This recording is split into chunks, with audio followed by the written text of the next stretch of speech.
ஆழ்கடலில் உயிரை பணயம் வைத்து உழைக்கும் ஒருவன் கரைக்கு வந்ததும் அவன் உழைப்புக்கு மதிப்பு இருக்கிறதா?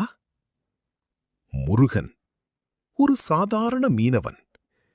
அவன் வாழ்க்கை கடலோட தொடங்கி கடலோட முடிகிறது.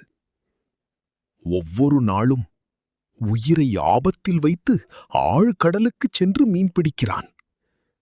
புயல், பெரிய அலைகள், இரவு பகல் தெரியாமல் உழைப்பு. ஆனா அவன் கொண்டு வரும் மீன்களுக்கு சரியான விலை கிடைக்கவில்லை. கரையில் ஒரு முதலாளி.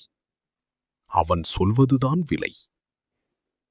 முருகன் உழைத்த மீன்களை குறைந்த விலையில் வாங்கி அதிக லாபத்தில் விற்கிறான். ஒரு நாள் முருகன் முடிவு செய்தான், இனி என் உழைப்புக்கு மதிப்பு இல்லாத இடத்தில் நான் விற்க மாட்டேன்.